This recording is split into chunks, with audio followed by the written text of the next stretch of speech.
TikTok social মিডিয়াতে ইতিমধ্যে এই ভিডিওটি ভাইরাল দেখতেছেন। এখানে দেখা যাচ্ছে কি আপনার ট্রেনের ভিতরে মানে বরাব মজলিসে একজন বাংলাদেশি নাগরিক সে নাচানাচি করতেছে। নাচানাচি করতে করতে অনেক ক্ষেত্রে তার ফ্যান কিন্তু ফাঁক হয়ে গেছে, ফাঁক হয়ে ভিতরের অনেক কিছু কিন্তু দেখা যাচ্ছে। তারপরে সে নাচানাচি কিন্তু চালিয়ে যাচ্ছে, অর্থাৎ নাচানাচি সে বন্ধ করতেছে না। আরেকজন ভদ্রলোক এটাকে ভিডিও করে সোশ্যাল মিডিয়াতে আপলোড করে দিছে।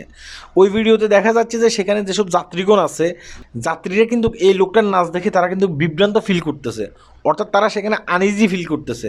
তারপরেও এই বেকুব সেখানে তার ডান্স কিন্তু চালিয়ে যাচ্ছে। আমার কথাটা হচ্ছে যে এই যে বেকুব যে সেখানে ডান্সটা চালিয়ে যাচ্ছে, তার কি মাথার ভিতরে ধরে না আমি যে এখানে ডান্স করতেছি কলা বাদুরের মতো মানে বান্দরের মতো, আশপাশে যাত্রীদের সমস্যা হচ্ছে।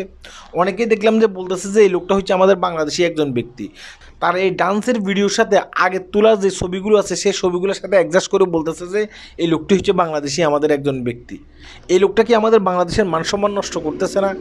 আগামীতে আপনারা যারা এই ধরনের লোকদেরকে দেখবেন ট্রেন স্টেশনে সে ভিডিও করতেছে, রাস্তায় দাঁড়িয়ে ভিডিও করতেছে, মানুষের সমস্যা করতেছে, বিদেশের মাটিতে আমার দেশটাকে অসম্মান করতেছে, এদেরকে দৌড়ে দৌড়ে সেখানে ভিডিও আপলোড করবেন মেরে মেরে। কথা কি বুঝতে পারছেন? এদেরকে ধরবেন আর সেখানে মারবেন, মারার পাশাপাশি একটা ভিডিও করবেন, সেটা সোশ্যাল মিডিয়াতে আপলোড করবেন।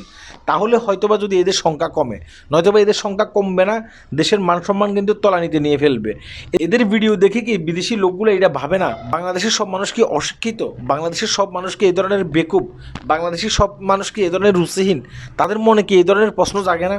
অবশ্যই তাদের মনে এই ধরনের প্রশ্ন জাগে। তাই আমি বলতেছি যে এদেরকে দৌড়ে দৌড়ে মারবেন।